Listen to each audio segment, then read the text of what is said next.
damit mo?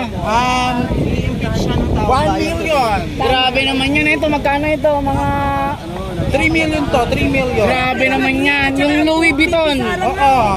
Magkano yan? 10 million. Grabe, magkano pa rin ito? Kailangan mo yan? Mahal to, mahal. Ito. Ayan, dali.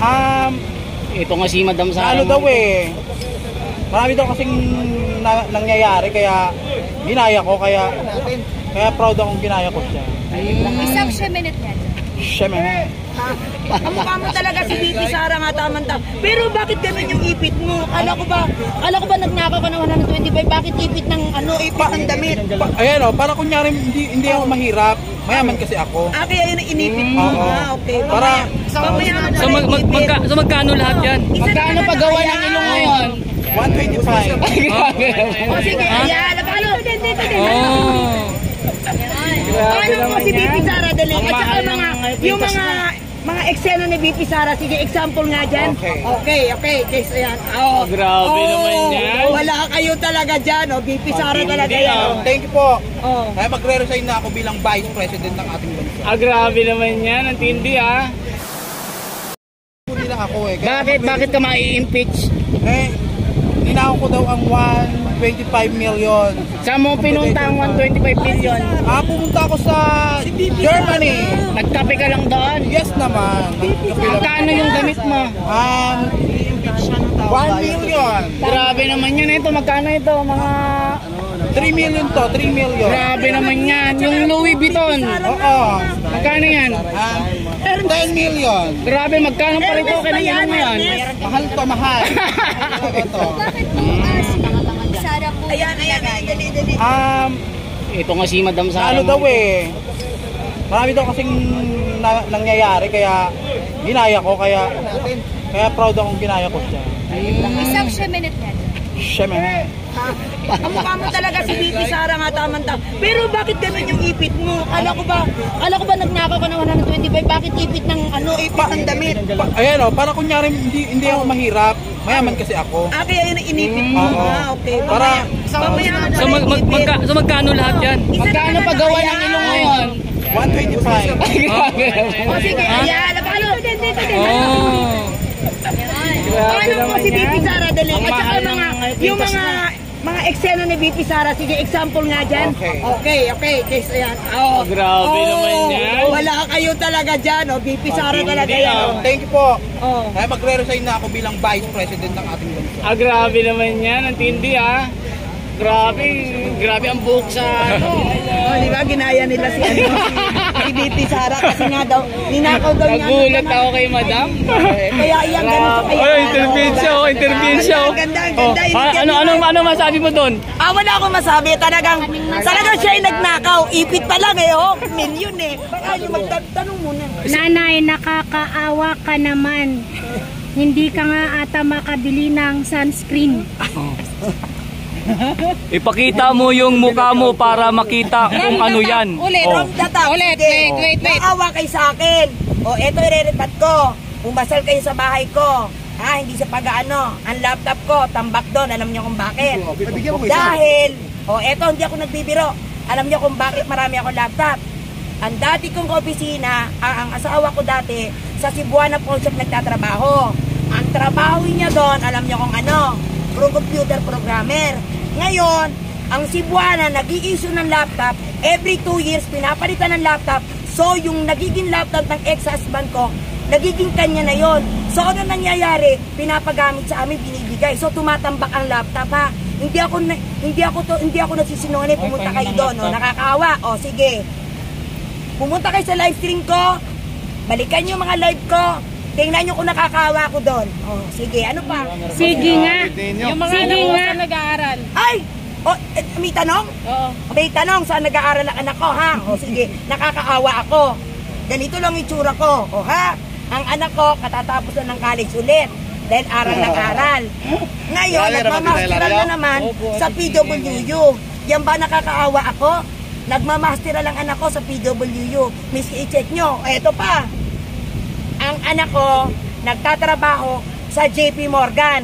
I-research nyo ang JP Morgan kung gaano kagandang kumpanya sa buong mundo. O ano, Manang Magda? O, Ano pinagsasabi nyo nakakaawa ako? sige. Kahit ako, hindi magbablog, kakain ako, alam niyo kung bakit? Suportado ako ng ex-husband ko, ha? Dahil may anak kami. Oh. Tapos, yung anak ko, at the same time, nagtatrabaho si JP Morgan, at nag-mamasteral pa. Oh, ano pa? Sige. Sige nga ate, Ano raw mapapaya? magsuot ka ng dress to kill bukas.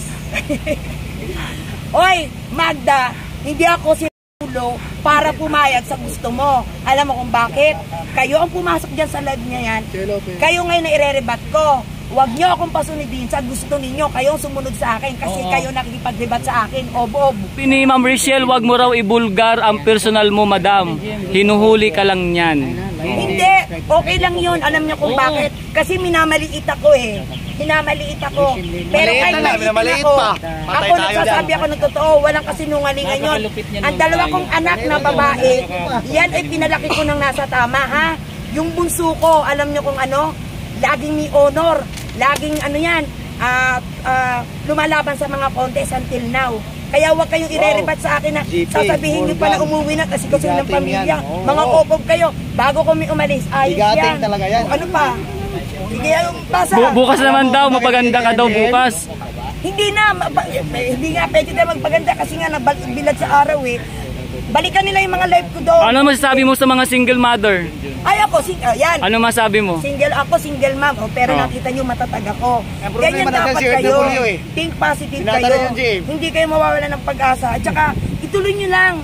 Kahit single mom kayo, nakita nyo, nandyan pa rin. Isipin nyo na, ano lang naman yan eh, dumaan lang sa buhay natin yan. Pero, kailangan laban lang, o, diba? Ano pa? O, ito. Ito ma'am, from Magda.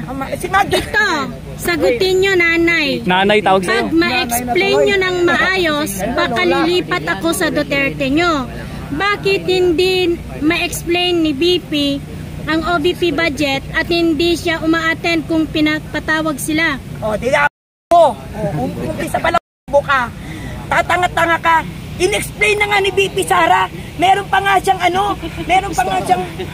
hindi malistan yung parang inano na naka-program na, eto yung budget ko for the year 2025. Diba sinabi pa nga ni Convicted, ay, meron pala siyang mga platform, meron na kompleto na, ay, yung electricity bill niya, kakaunti. So, wala na siyang mahanap, diba? Halongkat siya. Ang inalongkat niya, yung confidential fund na yun.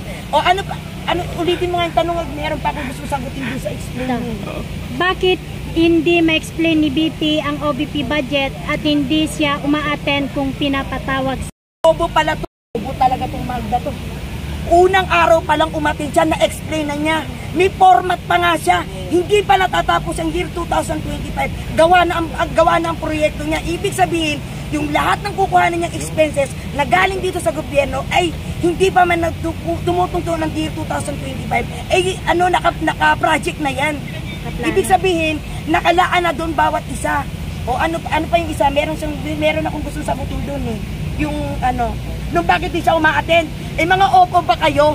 Na-explain na nga ni BP Sara, bakit kailangan nyo pang attend sa susunod na hearing? Alam naman ni BP Sara kung anong gagawin sa kanya. Dahil yan, si BP Sara, bago yan pumunta yan dyan, pinag-aralan niya, abogada yan. Ikaw, Magda, abogada ka pa. Hindi ka nga abogada eh. Ikaw, ano pa? Ito mamay. Ito kay Magda. Oh. Bakit sa Quadcom lahat papunta at link sa mga Duterte, hindi ba nakakaawa ang mga inosenteng biktima? Bakit sa Quadcom lahat papunta at link sa mga Duterte? Natural, yung quad. Diyos ko, si Magda talaga. Magda, ikaw mag-isip ka. Did you think na yung Quadcom na yan maglilig to sa gobyerno mo? Opo talaga to. Natural, maglilig yan sa mga Duterte. Sino ba ang nililitis? Mga Dutertes, ob-ob ka talaga. O ano pa? Wala na. Tama na.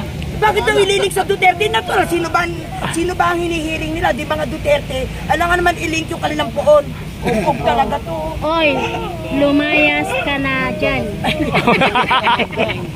Tapos na daw. Tapos sabay na palayasin ako. Oo, sabi. Ano mo mga ganun?